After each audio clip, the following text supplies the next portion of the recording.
Dental crown করিয়েছেন আর কিছুদিন পরে দেখলেন যে দাঁতটিতে ক্রাউন করা হয়েছে তার পাশের দাঁতটিতে কেরিস বা ডিকে হয়েছে। এখন দাঁতের ক্রাউন লাগাবার পরে নতুন সেই দাঁতের কিন্তু একটা মেনটেনেন্সের একটা প্রসিজিওর থাকে, যেটা কিন্তু প্রত্যেক পেশেন্টকে আমরা অ্যাডভাইস করি আর সেটা কিন্তু সবার ফলো করা উচিত।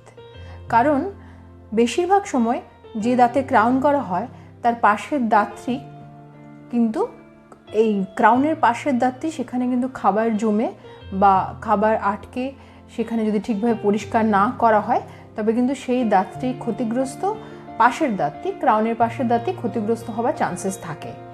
এই জায়গায় পরিষ্কার করার জন্য নির্দিষ্ট ইন্টারডেন্টাল ব্রাশেস থাকে এবং ডেন্টাল ফ্লস ইউজ করা হয়।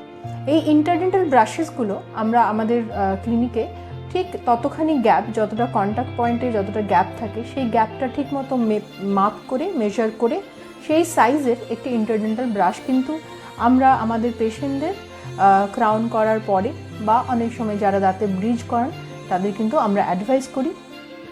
অতএব আপনাদের যাদের ক্রাউন বা মুখে ব্রিজ লাগানো আছে তারা কিন্তু খুব সহজেই ইন্টারডেন্টাল ব্রাশ এবং ডেন্টাল ফ্লসের সাহায্যে নিজেদের দাঁতের পরিচর্যা করে দাঁতগুলিকে ক্ষতিগ্রস্ত হওয়া থেকে বাঁচাতে পারেন। আর এইগুলি খুব সহজেই আপনি পেয়ে যাবেন আপনার ডেন্টিস্টের কাছে বা বাইরে কেমিস্ট শপেও কিন্তু খুব ইজিলি অ্যাভেলেবল।